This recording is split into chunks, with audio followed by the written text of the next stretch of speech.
Lecture को आगे continue करने से पहले एक छोटू सा इंट्रोडक्शन। माई सेल्फ इंजीनियर आशीष, क्योंकि 2021 के अंदर ही मैंने टेक कंप्लीट की है एलपीयू जालंधर से। बीटेक करने के बाद मैंने गेट का एग्जाम दिया था 2022 के अंदर, दो सब्जेक्ट के अंदर, एक मैकेनिकल और एक इंजीनियरिंग साइंस। वो भी मैंने क्वालिफाई कर लिया था और उसके अंदर मेरी रैंक थी अराउंड 2300 के आसपास, all India rank AIR। B Tech में एडमिशन लेने से पहले मैंने जेई मेंस दिया था 2017 के अंदर, वो भी मेरा क्वालिफाई हो गया था। सभी बच्चों को मेरा राम राम। आई होप आप अच्छे होंगे और आपकी पढ़ाई भी अच्छी चल रही होगी। आज से हम स्टार्ट करने जा रहे हैं हमारे केमिस्ट्री के सिलेबस को from very basic 11th class से, जहाँ पे इस वीडियो के अंदर हम जिक्र करेंगे अबाउट द फर्स्ट यूनिट, जो कि है some basic concept in chemistry. ये आपका एनसीईआरटी के अंदर पहला चैप्टर है। इस यूनिट को मैं अपने नाम से पुकारूंगा, वो नाम है मोल कंसेप्ट। और एक और इंफॉर्मेशन छोटी सी, शायद वैसे तो आपके काम की ना हो, फिर भी बता दूं। आज थोड़ी सी तबीयत खराब है, हो सकता है आवाज में आपको थोड़ा सा फर्क दिखे, तो आप मैनेज कर लेना। ये तो हुई थोड़ी सी हेल्थ अपडेट। अब बात करते हैं हमारे सिलेबस की। वो काम की चीज नहीं थी, काम की चीज ये है। स्टार्ट करने जा रहे हैं 11th का सिलेबस, केमिस्ट्री का। फिजिक्स का भी साथ साथ स्टार्ट हो चुका है, उसकी वीडियो आप देख सकते हो।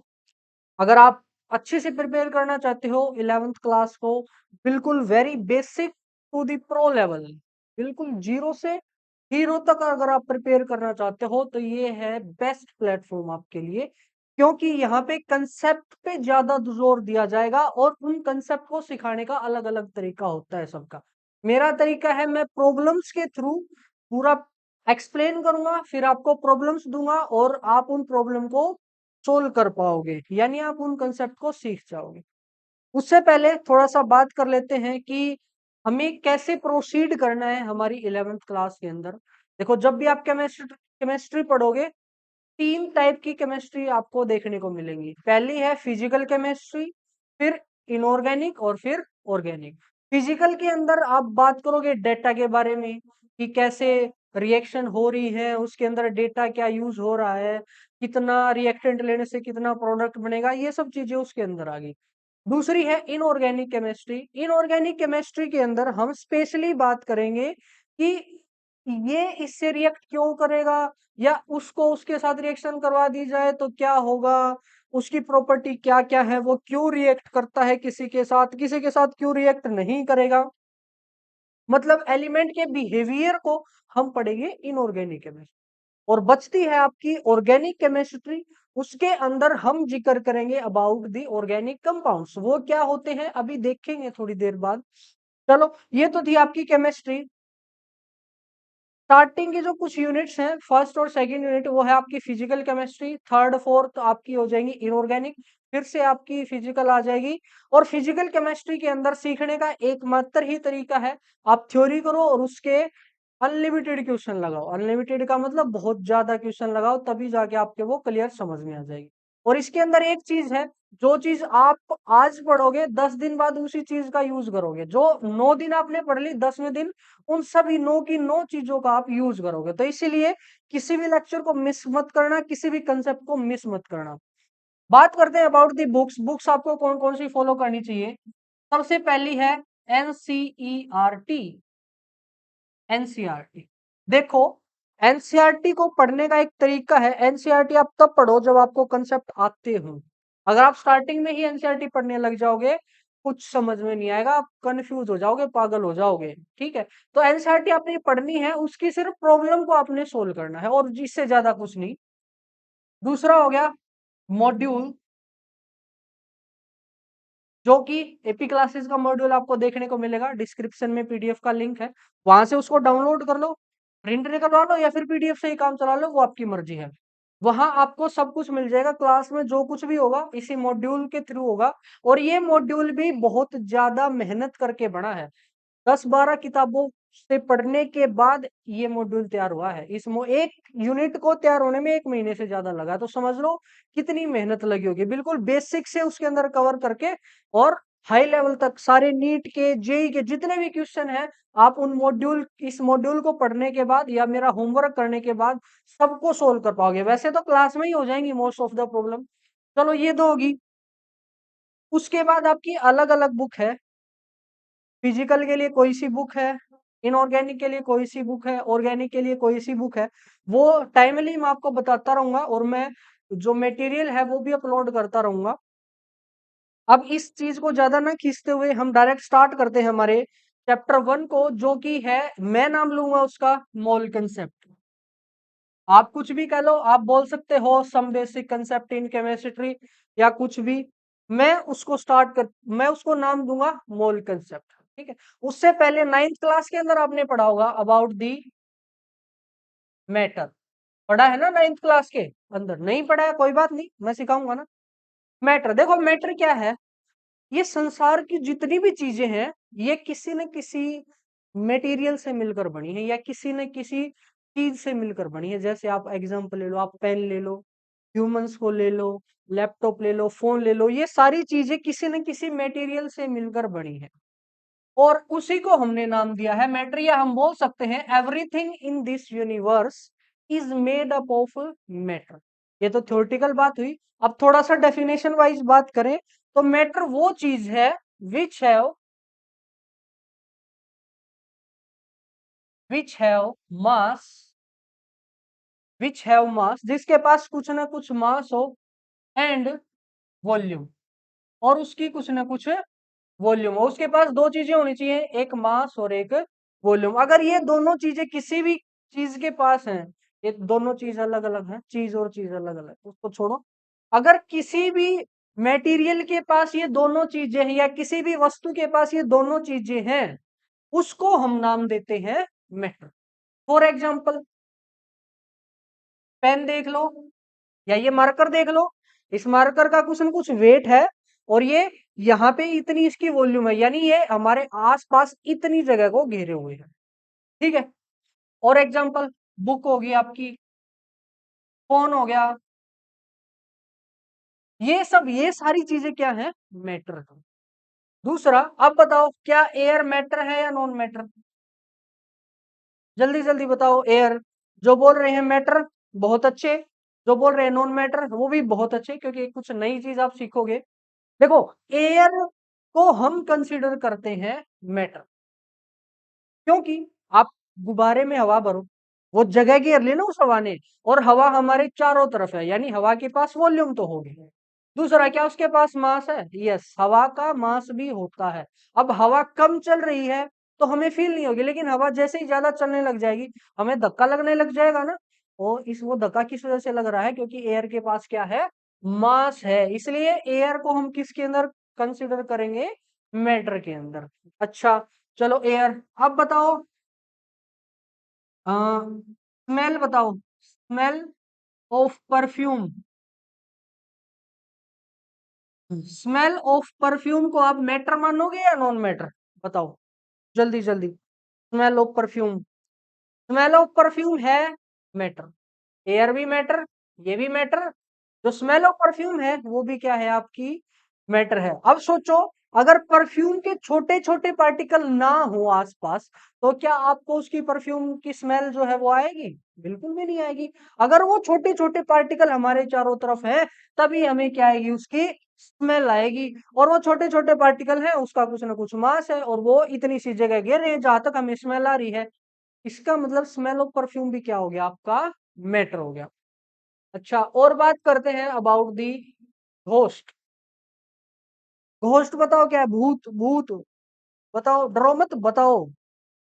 भूत है हमारा नॉन मैटर, क्योंकि घोस्ट ना तो एग्जिस्ट करता, चलो एग्जिस्ट भी करता हो, लेकिन ना तो वो कोई जगह घेरता, और ना ही उसके पास कोई मास है। इसका मतलब घोस्ट क्या हो गया, आपका नॉन मैटर हो गया। थोड़ा सा देख लेना, जुकाम हो रखा है, आवाज इधर ऊपर नीचे हो जाएगी। और अगर मैं बात करूं ब्यूटी, ब्यूटी, जो कि आप सभी को ब्यूटीफुल हो, ब्यूटी बताओ, ब्यूटी क्या है? ये भी नॉन मैटर है, कि वो बस एक टर्म है जिससे जिससे हम किसी भी इंसान को डिफाइन करते हैं। जिसको हम किसी इंसान के लिए डिफाइन करते हैं, एक्चुअल में वो कोई भी मैटर नहीं है। इसका मतलब ब्यूटी मैटर नहीं करती भैया, नहीं करती ब्यूटी मैटर। उसके बाद और एग्जांपल लेते हैं। आप बताओ, लव, प्यार, प्यार मैटर क्या नॉन मैटर? ये भी मैटर नहीं करता। No, love is non matter की कोई डेफिनेशन नहीं है, ना इसका कोई मास, ना इसका कुछ। वैसे ही दुनिया पागल हुई फिर रही। लव भी मैटर नहीं है। और एग्जांपल लेते हैं।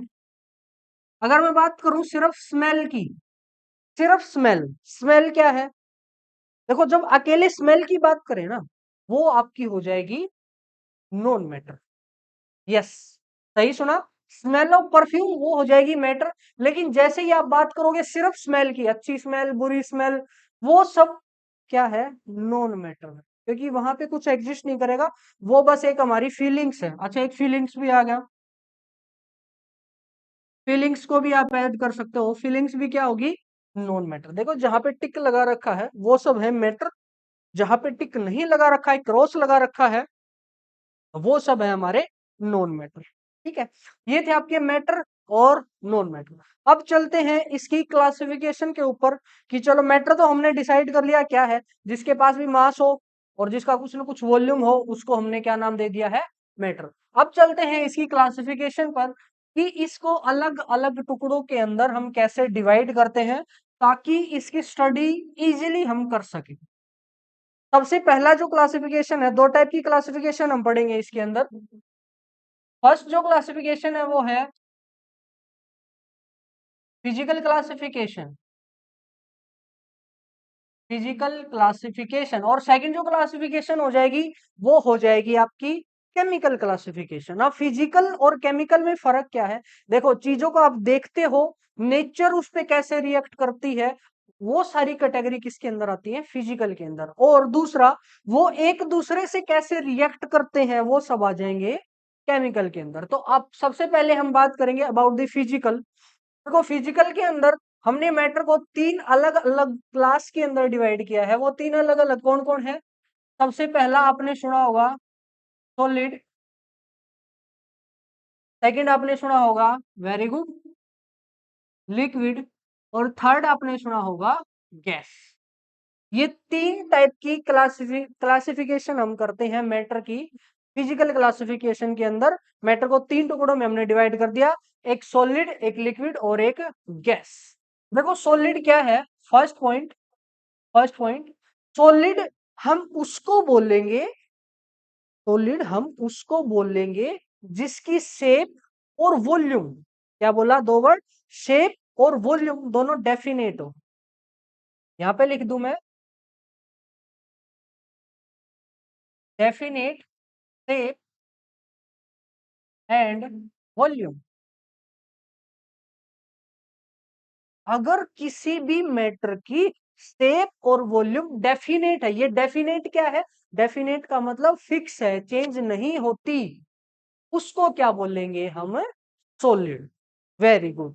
जैसे ये मार्कर है, ठीक है, ये मार्कर हो गया।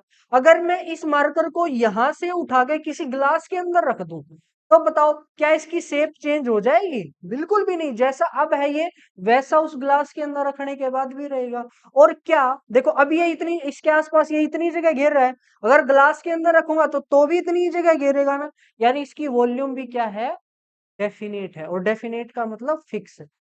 इनकी शेप और वॉल्यूम फिक्स रहती है, उनको हम क्या बोलेंगे? सॉलिड। दूसरा, they are rigid, they are rigid. Rigid का मतलब ही होता है कठोर।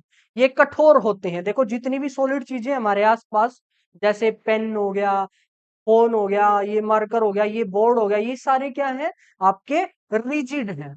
ठीक है। उसके बाद अगर ये रिजिड है तो बोल सकते हैं हम दे आर अनकंप्रेसिबल, अनकंप्रेसिबल। यानी अनकंप्रेसिबल का मतलब है हम इनको कंप्रेस नहीं कर सकते, बिल्कुल भी हम इनको कंप्रेस नहीं कर सकते। आप इस मार्कर को देखो, थोड़ा सा बहुत ज्यादा फोर्स लगाओगे ये टूट सकता है, लेकिन कंप्रेस नहीं होगा। ये कंप्रेस नहीं होते, ये टूट जाते हैं। अगर मैं इसको बहुत ज्यादा फोर्स लगाऊंगा तो ये कंप्रेस तो नहीं होगा, लेकिन टूट जरूर हो जाएगा। टूटने की कोई गारंटी नहीं है, बस कंप्रेस नहीं होगा, ये पक्की बात है। अच्छा, दूसरा, next point, there particle are very close to each other. मतलब देखो, ये मार्कर जो है ना, छोटे छोटे टुकड़ों से मिलकर बना है, ये वाला मार्कर। और वे जो छोटे छोटे टुकड़े हैं ना, वो एक दूसरे के बिल्कुल पास पास है। उसको दिखाने का तरीका क्या है? मान लो एक पार्टिकल ये हो गया आपका, दूसरा पार्टिकल बिल्कुल इसके पास, नेक्स्ट पार्टिकल भी बिल्कुल, ये सारे पार्टिकल जो होंगे आपके बिल्कुल पास पास में होंगे, और ऐसे करके हमारे क्या फॉर्म होगा? सॉलिड जो है वो फॉर्म हो जाएगा। ठीक है, ये प्रॉपर्टीज थी हमारी सॉलिड की। और प्रॉपर्टीज देख लेते हैं। They have very less energy, less energy. ये क्या लिख दिया sir? They have very less energy, यानी इनकी एनर्जी जो है ना वो बहुत कम होती है। वैसे तो आप बोल रहे हो कि सर सॉलिड हार्ड है, और आप बोल रहे हो सॉलिड की एनर्जी कम है। देखो, जिस एनर्जी की मैं बात कर रहा हूँ ना, वो है इनकी एक प्रकार से बोल सकते हो काइनेटिक एनर्जी। काइनेटिक एनर्जी वो एनर्जी होती है जो मोशन करने से आती है। जब आप इधर उधर मूव करते हो, तब जाके कौन सी एनर्जी आती है आपके पास? Kinetic energy. अब बताओ, ये जो पार्टिकल है, क्या ये पार्टिकल इधर से उधर ट्रेवल कर पा सकता है? नहीं ट्रेवल कर सकता। यानी अगर, वैसे तो देखो मैंने बिल्कुल पास पास बना दिए, मतलब बिल्कुल चिपके चिपके बना दिए, एक्चुअल में थोड़ा थोड़ा गैप होता है, थोड़ा, बिल्कुल थोड़ा थोड़ा गैप होता है। उस थोड़े थोड़े गैप के अंदर ही ये इधर से उधर घूम सकते हैं। यानी थोड़ी थोड़ी घूम सकते हैं, और थोड़ी घूमेंगे तो इनके पास एनर्जी क्या हो जाएगी? बिल्कुल कम। इस पॉइंट को जब लिक्विड को हम पढ़ेंगे, तब मैं आपको पूरा जस्टिफाई करूंगा कि क्या क्या है ये। अभी तक हमने देखा कि सॉलिड की जो एनर्जी है वो सबसे कम होती है, या बहुत कम होती है। ठीक है, नेक्स्ट आ गया अब लिक्विड्स। लिक्विड के अंदर देखो, सबसे पहले इसी के बारे में बात करते हैं, इनकी शेप और वॉल्यूम क्या है। लिक्विड, आपने पानी का एग्जांपल देखा होगा, पानी लिक्विड है। अब पानी की शेप बताओ, क्या पानी की शेप सेम रहती है? नहीं। पानी को गिलास में डालोगे, गिलास के जैसा। पानी को जग में डालोगे, जग के जैसा। फरस पे डाल दोगे, फरस के जैसा। यानी उसकी शेप तो फिक्स नहीं है। और वॉल्यूम, वॉल्यूम का मतलब है, आप एक गिलास पानी लो, उसको जग के अंदर डाल डाल दिया, क्या वो एक गिलास से 1.5 गिलास बन जाएगा? बिल्कुल भी नहीं। एक गिलास है तो जग के अंदर डालने के बाद भी एक गिलास, उसी को ड्राम के अंदर डाल दो तो भी वो एक ही गिलास रहेगा ना। इसका मतलब इसकी वॉल्यूम तो डेफिनेट है, लेकिन शेप डेफिनेट नहीं है। आप बोल सकते हो definite volume but not definite shape. Definite का मतलब फिक्स, यानी इसकी वॉल्यूम तो आप बोल सकते हो डेफिनेट है, लेकिन शेप डेफिनेट नहीं है। एक पॉइंट। दूसरा, क्या ये कठोर होते हैं? कठोर, कठोर का मतलब है, जैसे ये बोर्ड सॉलिड है, अगर मैं इसके अंदर अपना हाथ ले जाना चाहूँ, क्या ले जा सकता हूँ? नहीं, फोर्स लगा रहा हूं तब भी नहीं ले जा सकता। और पानी के अंदर, पानी के अंदर तो ले जा सकते हैं इजीली, चला जाएगा बहुत इजीली। यानी वो रिजिड नहीं होते, वो कठोर नहीं होते। लेकिन अगर आप इम्पैक्ट करोगे, ऐसे जोर से मारोगे, इसको बोलते हैं इम्पैक्ट। जब आप फोर्स लगाओ बहुत छोटे से टाइम के लिए, यानी एकदम से मारा उसको, वो उसको बोलते हैं इम्पैक्ट। लेकिन जब इम्पैक्ट लगाओगे तो वो रिजिड हो जाएंगे।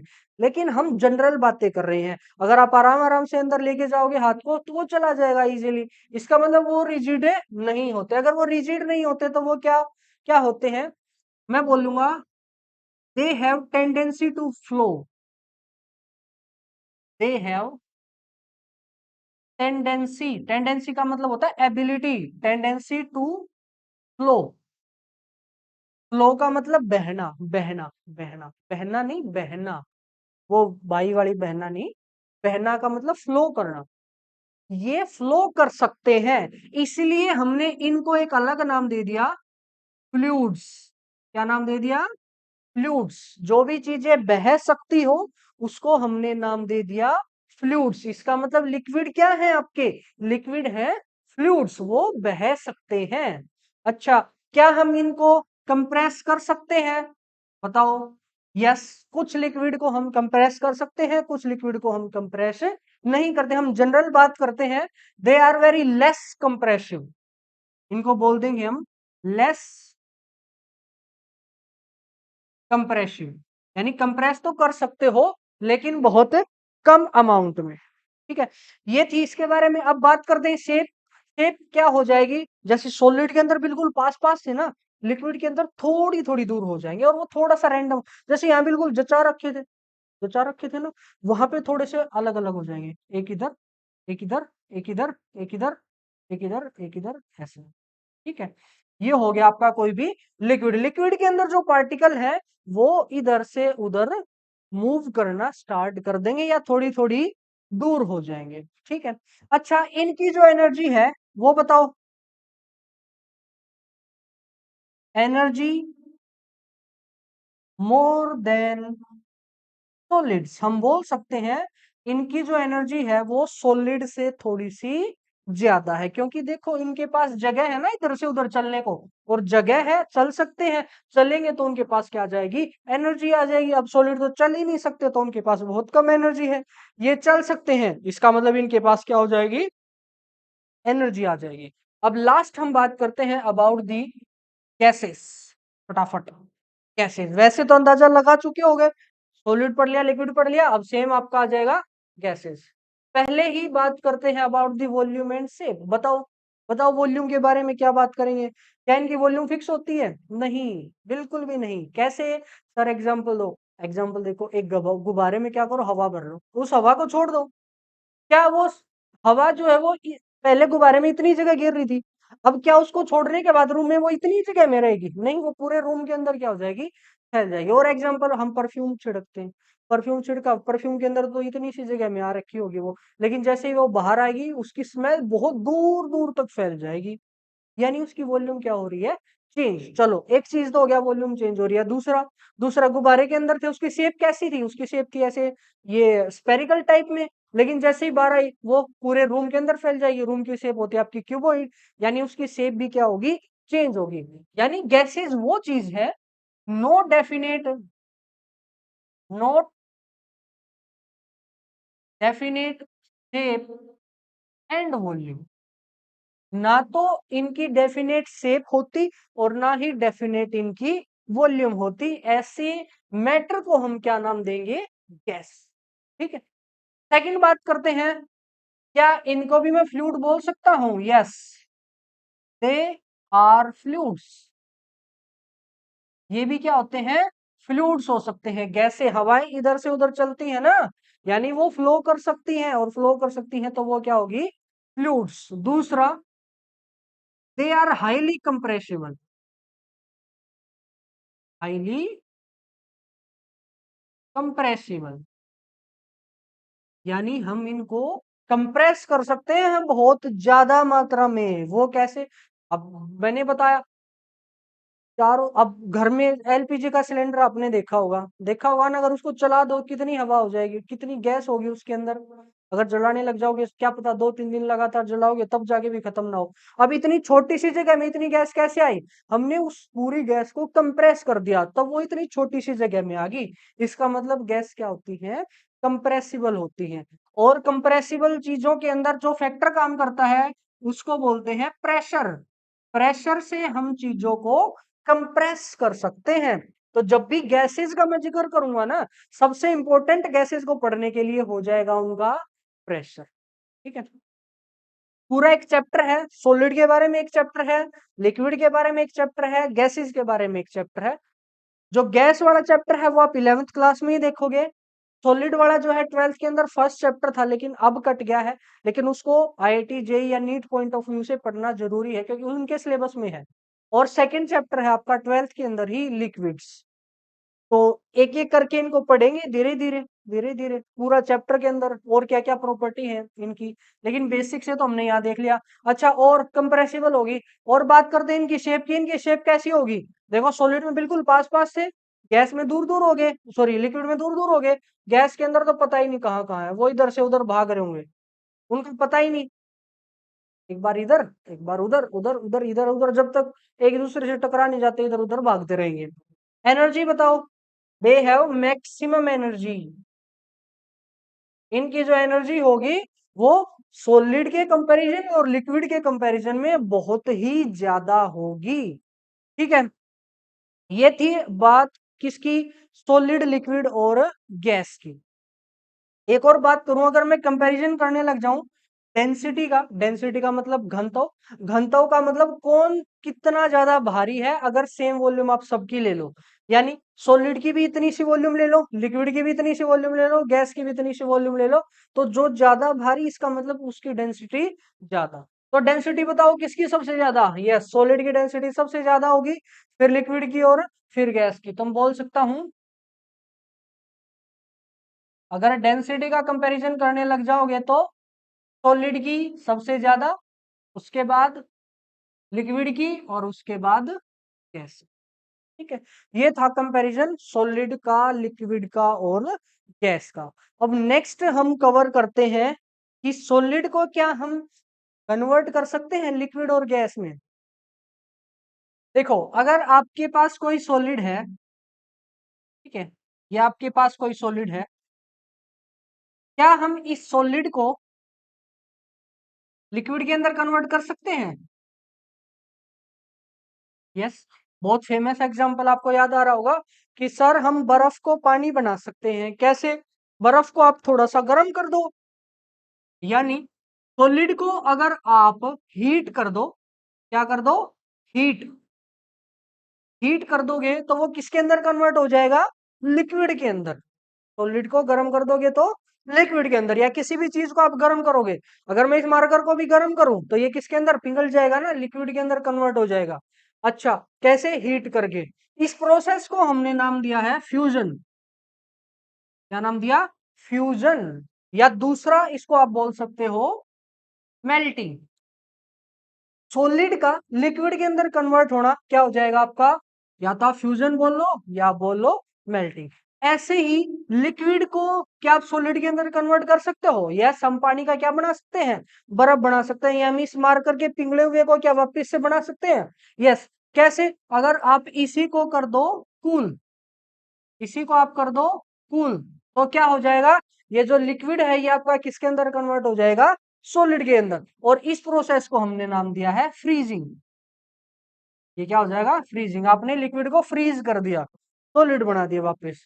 क्या ऐसे ही हम लिक्विड को हीट करके क्या बना सकते हैं, वेरी गुड, क्या बना सकते हैं हम, गैस बना सकते हैं। लिक्विड को अगर आप हीट कर दोगे, और लिक्विड का गैस बनना डेली लाइफ में देखा हो, पानी को उबालने लग जाओ, पानी को उबाल दो, पानी था लिक्विड था, वो वेपर फॉर्म में आ जाएगा। इस प्रोसेस को बोलते हैं वेपोराइजेशन, वेपोराइजेशन। सॉलिड का, सॉरी लिक्विड का गैस के अंदर कन्वर्ट होना क्या हो जाएगा, वेपोराइजेशन। ऐसे ही अगर गैस को आप ठंडी कर दो ना, कूल कर दो, तो वो गैस किसके अंदर कन्वर्ट हो जाएगी, लिक्विड के अंदर कन्वर्ट हो जाएगी। Very good. अच्छा, बताओ इसका एग्जाम्पल, एग्जाम्पल जल्दी जल्दी, सॉरी एग्जाम्पल कह रहा हूं, इसका नाम क्या हो जाएगा, इसका नाम हो जाएगा कंडेंसेशन। कंडेंसेशन यानी गैस से क्या बन जाना, लिक्विड बन जाना, ऐसी प्रोसेस को क्या बोलते हैं, कंडेंसेशन। कंडेंसेशन आपने रियल लाइफ में भी देखा होगा, पानी उबाल रहे हो, ऊपर हाथ कर लो, अब देखो पानी उबाल रहे हो तो उसका टेम्परेचर 100 डिग्री है, आपके हाथ का टेम्परेचर होगा 35 के आसपास। तो 100 से 35 यानी आपके हाथ की जो ठंड है वो उन गैस पार्टिकल को क्या कर देगी, लिक्विड बना देगी। वो प्रोसेस कौन सी होगी, कंडेंसेशन। दूसरा आपने देखा होगा, मान लो आपके पास कोई एक पानी की बोतल है, ये मान लो मेरे पास कोई पानी की बोतल है, अगर मैं इसके अंदर ठंडा पानी रख दूं, इसके अंदर ठंडा पानी रख दूंगा तो क्या होगा, इस बोतल के चारों तरफ पसीने आ जाएंगे ना, ऐसा बोलते हैं, बोतल के चारों तरफ वो लिक्विड सा इकट्ठा हो जाएगा। या फिर आप ग्लास के अंदर बहुत ठंडा पानी भर लो, आसपास क्या हो जाएगा उसके, ठंडा आ जाएगा, मतलब लिक्विड लिक्विड बन जाएगा। क्या वो अंदर से बाहर आ गया लिक्विड, ऐसा होता है क्या, नहीं ऐसा नहीं होता। एक्चुअल में देखो उसका टेम्परेचर कम हो गया तो आसपास जितनी भी गैसेस थी, हमारे आसपास एयर है ना, तो वो जितनी भी गैसेस थी वो ठंडी होगी, और वो गैसेज को जब भी ठंडा करोगे वो किसके अंदर कन्वर्ट हो जाएगा, कंडेंसेशन के अंदर। ठीक है, ये एग्जाम्पल थे कंडेंसेशन के। और देखते हैं क्या हम सॉलिड और गैस को भी आपस में कन्वर्ट कर सकते हैं। यस, हम सॉलिड को डायरेक्ट कन्वर्ट कर सकते हैं गैस के अंदर। तो वो जो आपने देखा थर्मोकोल व्हाइट कलर का फोम होता है, उसको गर्म करके देखना, जैसे ही आप उसको गर्म करोगे ना वो पिघलेगा नहीं, वो डायरेक्ट गैस के अंदर, डायरेक्ट गैस के अंदर। इस प्रोसेस को हमने क्या नाम दिया है? सब्लिमेशन। सब्लिमेशन। देखो बीमार होना, थोड़ा सा दिमाग स्लो काम कर रहा है, कई बार चीजें लिखने में ना थोड़ा टाइम लगा देता हूँ। ऐसा नहीं है कि आती नहीं है, बस ये है अभी ध्यान सारा इस नाक पे है, ऊपर नीचे करना तो यहाँ चीजें लिखने में थोड़ा सा टाइम लग जाता है। कोई ना, ये तो बात होगी। अगर सॉलिड को डायरेक्ट कन्वर्ट करोगे गैस के अंदर, वो क्या हो जाएगा आपका? सब्लिमेशन। और देखा होगा बर्फ, बर्फ लेके आओ कभी, बर्फ के ऊपर भाप उड़ेंगे ना, यानी वो सॉलिड डायरेक्ट किसके अंदर कन्वर्ट हो रहा है? गैस के अंदर। उस प्रोसेस को हमने क्या नाम दिया है? सब्लिमेशन। क्या ऐसे ही गैस को डायरेक्ट बनाया जा सकता है सॉलिड? यस, गैस को हम डायरेक्ट बना सकते हैं सॉलिड, और इस प्रोसेस को हम नाम देंगे डिपोजिशन। इस प्रोसेस को नाम देंगे डिपोजिशन। अगर बोर्ड पे आपको कुछ दिखाई नहीं दे रहा, टेंशन मत लो, डिस्क्रिप्शन में मॉड्यूल है, वहां सब कुछ दे रखा है, वहां से आप इन नोट्स को कंप्लीट करना। बस वहां पे जो आपके क्वेश्चंस हैं वो अनसोल्ड हैं, उन क्वेश्चन के लिए आप अपने दिमाग की हेल्प ले सकते हो या फिर वीडियोस की हेल्प ले सकते हो, और समझने के लिए लेक्चर है। ये थी फिजिकल क्लासिफिकेशन ऑफ मैटर। अब चलते हैं नेक्स्ट, केमिकल क्लासिफिकेशन के अंदर। देखो उसके अंदर क्या देखते हैं हम, जैसे फिजिकल के दो टाइप हैं, ऐसे ही केमिकल के कुछ टाइप हैं, उन्हीं को इस लेक्चर के अंदर हमने समझना है, और आज का लेक्चर हमारा कंप्लीट हो जाएगा, क्योंकि इसमें थोड़ा सा टाइम लगेगा, कुछ नई नई चीजें आपके पास आएंगी। अब हम बात करते हैं about the chemical classification. Chemical classification, आपने वर्ड सुना है प्योर? प्योर घी, प्योर वाटर, प्योर फलाना, प्योर ढिमकाना, प्योर। दूसरा चीज क्या हो जाएगा फिर? दूसरा किसको क्या बोला, मिलावटी चीज को क्या बोलेंगे? मिक्सचर। हाँ, तो जो केमिकल क्लासिफिकेशन है उसके अंदर भी हम दो तरह से डिवाइड करते हैं। एक हो गए आपके प्योर सब्सटेंस, प्योर सब्सटेंस, और सेकंड हो गए आपके मिक्सचर्स। दूसरे हो गए आपके मिक्सचर, एक हो गया आपके प्योर सब्सटेंस। देखो जो प्योर है वो क्या हो जाएगा आपका? Pure substance. और जो प्योर नहीं है वो क्या हो जाएगा? मिक्सचर। बिल्कुल एग्जैक्ट ऐसा नहीं है। जैसे दूध, बताओ दूध क्या है? प्योर है कि अनप्योर है? प्योर नहीं है, दूध अनप्योर है, यानी वो मिक्सचर है। मिक्सचर किसका? वाटर, फैट और प्रोटीन्स, इन सब का वो है मिक्सचर। पानी, यस पानी बिल्कुल प्योर है। प्योर सब्सटेंस एक्चुअली में वो होते हैं जिनके अंदर एक ही टाइप के पार्टिकल होते हैं, only one kind of particle, only one kind of particles. यानी आप क्या करो, उस चीज के ना छोटे छोटे टुकड़े कर दो, इतने छोटे छोटे टुकड़े कर दो आप देख भी ना सको, और उस उन टुकड़ों को जब आप देखोगे ना, अगर वो सारे टुकड़े एक जैसे हैं तो वो कैसा हो जाएगा आपका? प्योर हो जाएगा। और वो सारे टुकड़े अलग अलग हैं तो वो आपका कैसा हो जाएगा? मिक्सचर हो जाएगा। सिंपली हमने ऐसा करना है। जैसे लोहा है, अगर लोहे के छोटे छोटे छोटे छोटे छोटे टुकड़े करोगे ना, सारे टुकड़े एक जैसे आएंगे, यानी लोहा क्या हो गया आपका? प्योर सब्सटेंस हो गया। एग्जांपल देता हूं मैं, जैसे वाटर हो गया, ऑक्सीजन गैस हो गया, और आयरन हो गया, लोहा, आयरन, कैल्शियम हो गया, ये सारे क्या हैं आपके? प्योर सब्सटेंस है। और वहीं पे मिक्सचर क्या हो गए? जो दो या दो से ज्यादा काइंड ऑफ पार्टिकल से मिलकर बने हो, वो क्या हो जाएगा? प्योर सब्सटेंस हो जाएगा। या दूसरी भाषा में आप बोल सकते हो, जो प्योर नहीं है वो क्या हो जाएगा आपका? मिक्सचर हो जाएगा। एग्जाम्पल, एग्जाम्पल जैसे आपका मिल्क हो गया, मिल्क, मिल्क। या फिर आप क्या करो, वाटर के अंदर नमक मिला दो, साल्ट। देखो साल्ट आपका प्योर है, वाटर प्योर है, दोनों को मिला दोगे तो क्या बन जाएगा? मिक्सर बन जाएगा। और एग्जाम्पल, वाटर प्लस में ऑयल, पानी और तेल को मिला दो, वैसे मिलेंगे नहीं, लेकिन फिर भी हम उनको क्या बोलेंगे? मिक्सचर। और वुड आप बोल सकते हो, वुड, वुड के अंदर कार्बन के कुछ अलग अलग कंपाउंड है, वो जो वुड है वो कार्बन के कंपाउंड का मिक्सचर है। और प्लास्टिक प्लास्टिक वैसे ही थीन होता है, वो प्योर कंपाउंड। पॉलीथीन जो हो गया वो प्योर होता है, लेकिन प्लास्टिक के अंदर क्या पता क्या क्या मिक्स कर रखा हो, तो वो भी मिक्सर हो जाएगा आपका। ये थे आपके प्योर सब्सटेंस और मिक्सर। धीरे धीरे इस चैप्टर को आगे से आगे पढ़ता जाएंगे, तो आपका जो ये क्लासिफिकेशन है प्योर और मिक्सर की, ये बिल्कुल क्लियर हो जाएगी। तो देख के भी डरना नहीं है कि प्योर सब्सटेंस कौन से हैं, मिक्सर कौन से हैं। चलो ये तो बात होगी। अब बात करते हैं, क्या हम प्योर सब्सटेंस को भी अलग अलग डिवाइड कर सकते हैं? यस, हम कर सकते हैं।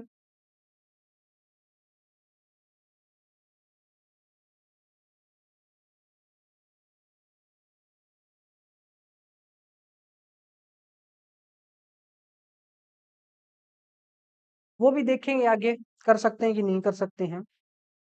फिलहाल के लिए अगर मैं बात करूं, देखो क्या प्योर सब्सटेंस को आप अलग अलग कर सकते हो? वो तो एक ही है, तो अलग अलग कैसे कर सोगे? तो उसको हम अलग अलग नहीं कर सकते। लेकिन मिक्सचर है, मिक्सचर को हम अलग अलग कर सकते हैं। हम पानी से साल्ट निकाल सकते हैं, पानी से तेल को निकाल सकते हैं। अच्छा, दूसरी बात, अब प्योर सब्सटेंस को देखेंगे कि क्या प्योर सब्सटेंस को भी और ज्यादा हम क्लासिफाई कर सकते हैं। उसका आंसर है यस, प्योर सब्सटेंस को भी हम और ज्यादा क्लासिफाई करेंगे। और वो क्लासिफिकेशन क्या है, अभी मैं बताता हूँ।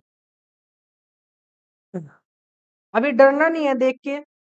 लास्ट में जब चैप्टर को लास्ट में वीडियो के देखेंगे, हम पूरे चैप्टर को एक बार, ये जो अब तक पढ़ा है उसको पूरे को रिवाइज करेंगे, सिर्फ एक सिंगल फोटो के अंदर इन सबको लिख लेंगे।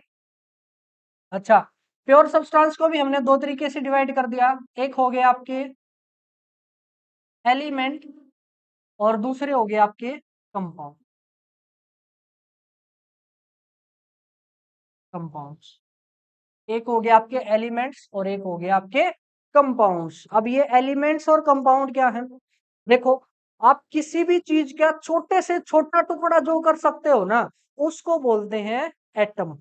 किसी भी चीज का छोटे से छोटा टुकड़ा, मतलब इतना छोटा कि उससे छोटा और कुछ नहीं हो सकता, उसको आप क्या बोलते हो? एटम। अच्छा, अब जिसके अंदर सेम काइंड के एटम हो, सेम काइंड ऑफ एटम्स, उसको हम क्या नाम देंगे? एलिमेंट्स। आपने पीरियोडिक टेबल का नाम सुना होगा 10th क्लास में। जितने भी वो सारे एलिमेंट्स थे, उन सभी की खास बात क्या है? उनके जो एटम है ना, उन सभी के एटम सेम काइंड के। मतलब Fe का अगर एटम लोगे, वो कहीं से भी ले लो, Fe का एटम जो है, उसके Fe के जितने भी एटम है वो सारे क्या मिलेंगे? सेम मिलेंगे। ऐसे ही कंपाउंड क्या हो गए? कंपाउंड क्या हो गए? इसके अंदर डिफरेंट काइंड ऑफ एटम होंगे, different kind of atom,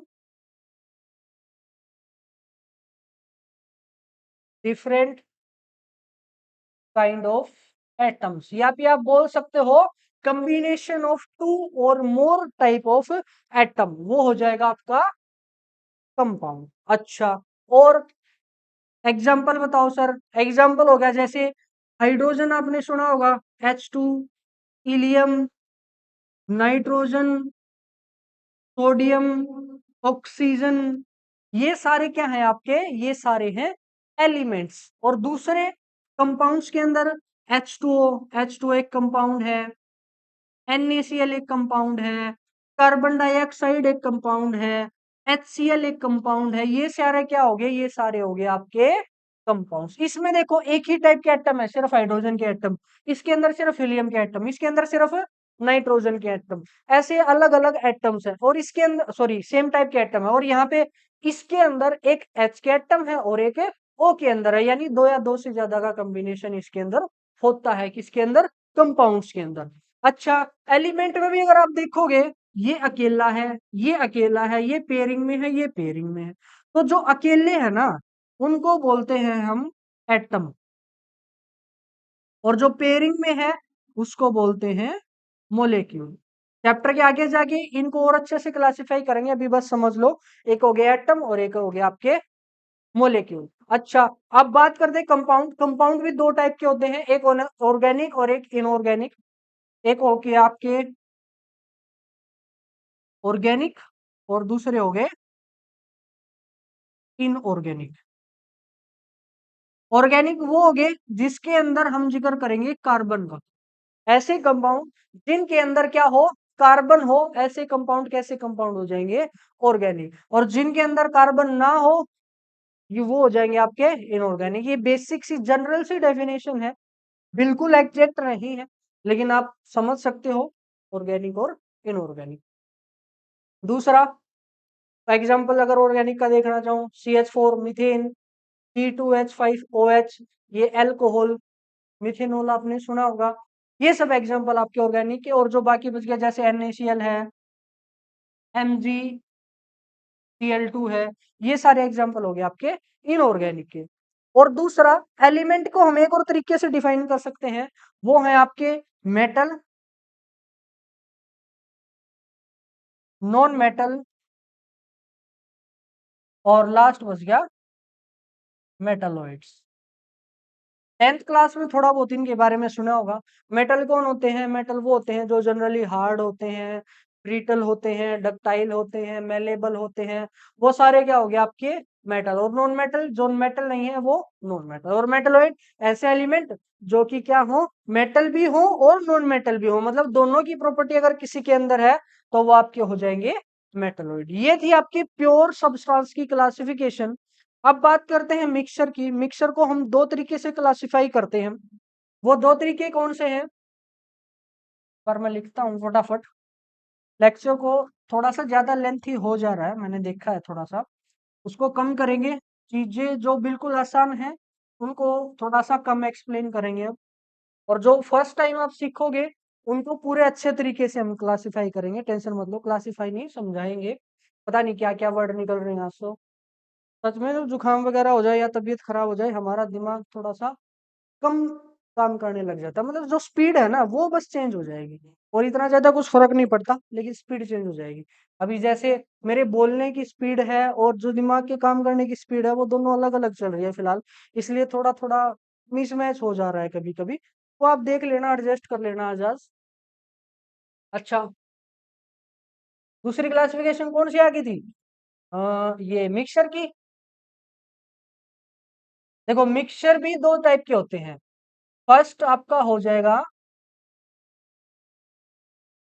homogeneous, और सेकंड हो जाएगा आपका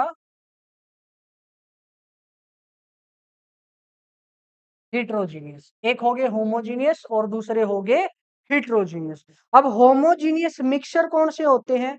देखो वो मिक्सचर जिसकी कंपोजिशन यूनिफॉर्म होती है, समझाऊंगा मैं, टेंशन मत लो। यूनिफॉर्म कंपोजिशन थ्रू आउट, वो क्या हो जाएंगे आपके होमोजीनियस मिक्सर।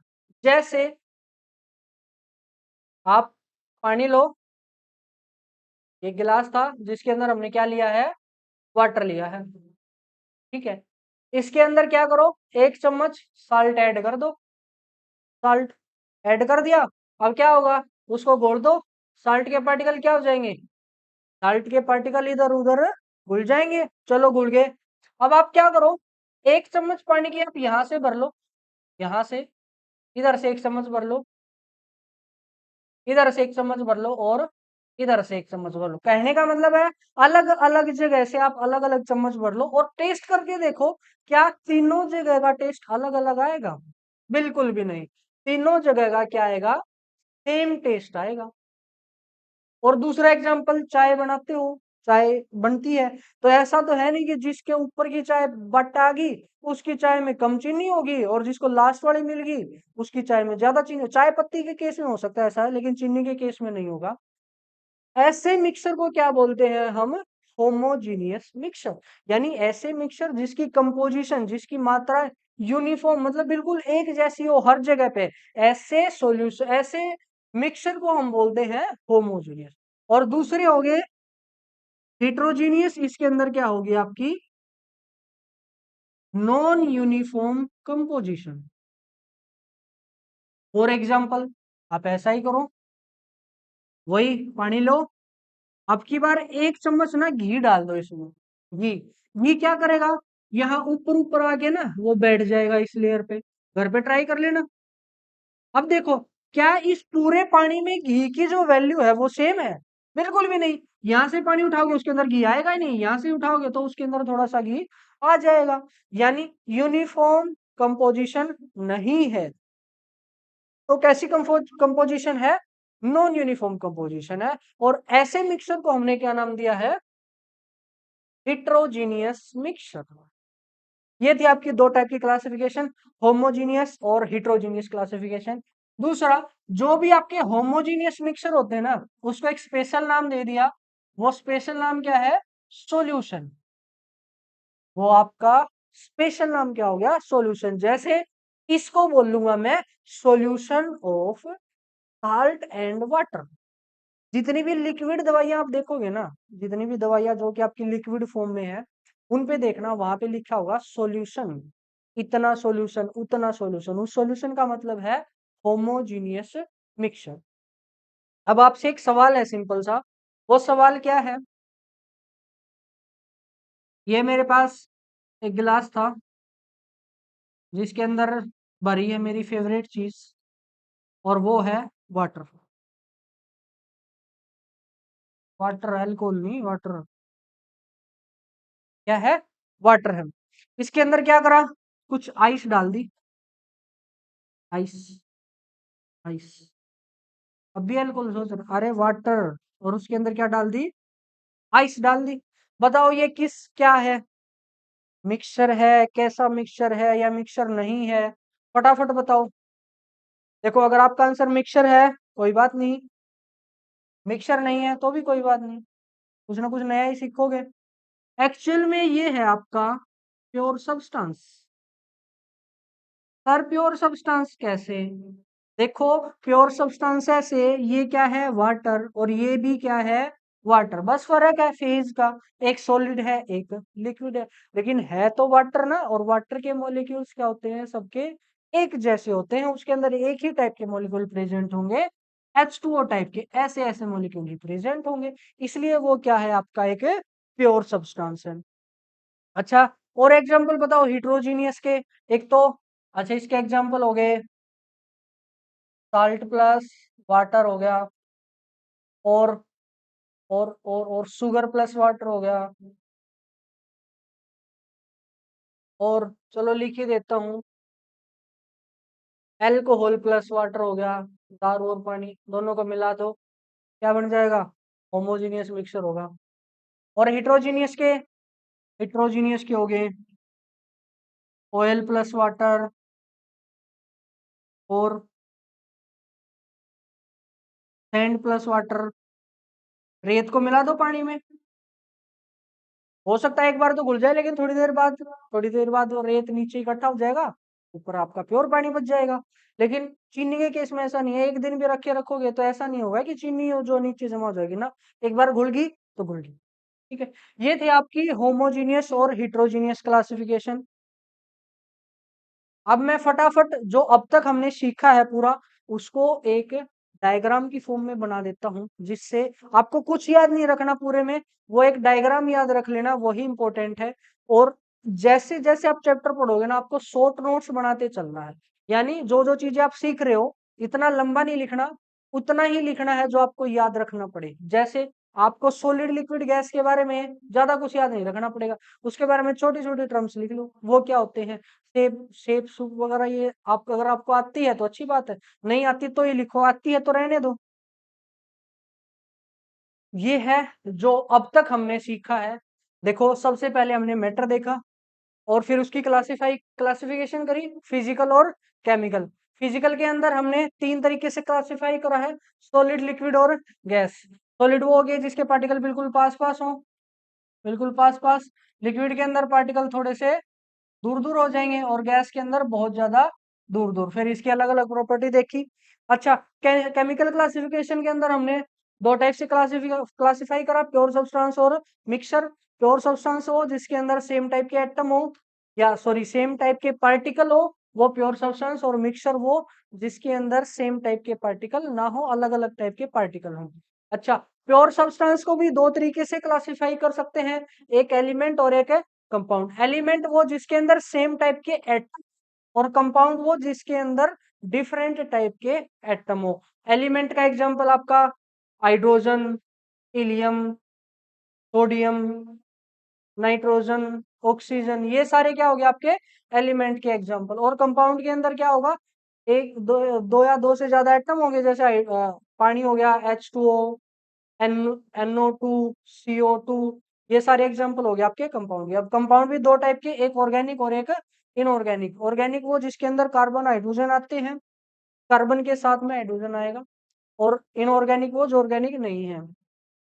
एलिमेंट को भी तीन तरीके से क्लासिफाई करा, मेटल, नॉन मेटल और मेटलॉइड। मेटल वो हो गए जो जिनकी कुछ प्रॉपर्टी होती है, जो एक तो इलेक्ट्रॉन को डोनेट करना पसंद करते हो, आगे सीखेंगे चैप्टर के अंदर। दूसरा ये हार्ड होने चाहिए। और क्या प्रॉपर्टी, मेलेबल होते हैं, डक्टाइल होते हैं, सोनोरस होते हैं, ये सारी प्रॉपर्टी होगी मेटल की। और जिनकी ये प्रॉपर्टी नहीं है वो क्या हो जाएंगे आपके नॉन मेटल्स। और मेटलॉइड वो हो गए कुछ एलिमेंट्स हैं जो कि मेटल की प्रॉपर्टी भी शो करते हैं, नॉन मेटल की भी प्रॉपर्टी शो करते हैं, ऐसे को हम बोलते हैं मेटलॉइड। ठीक है, ये था प्योर सब्सटेंस। मिक्सर के अंदर दो टाइप से हमने क्लासिफाई करा, एक होमोजीनियस मिक्सर और एक हेट्रोजीनियस मिक्सर। होमोजीनियस मिक्सर वो हो गए कौन से, होमोजीनियस कौन से, जो जिसके अंदर यूनिफॉर्म कंपोजिशन होती है। और हेट्रोजीनियस वो जिसके अंदर यूनिफॉर्म कंपोजिशन नहीं होती। ये थी आपकी मैटर की क्लासिफिकेशन। इसी का स्क्रीनशॉट ले लो और इसी को आपने पढ़ना है। ज्यादा ज्यादा कुछ इतना नहीं लिखना इसके अंदर। मॉड्यूल आपका मैंने दे ही दिया है, वहीं से आपने देखना है, वहीं से सीखना है। इसके बाद इसके ऊपर डीपीपी है हमारी, पहली डीपीपी आपने करनी है। उसका आंसर जो है वो नेक्स्ट वीडियो के स्टार्टिंग में मैं दे दूंगा, या फिर लास्ट में, जैसे भी होगा मैं आपको बता दूंगा, शायद स्टार्टिंग में दे दूं।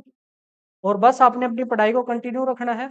अभी ज्यादा ज्ञान देने के मूड में नहीं हूँ, मूड में क्या, हालात ऐसे हैं, आवाज ज्यादा नहीं निकल रही। कोई ना, मैंने आपने कर लिया है लेक्चर, अगर देख लिया तो अच्छी बात है। आपने सीखा ही है, क्या होगा, मैं ही घायल हूँ, आप तो भी जिंदा हो।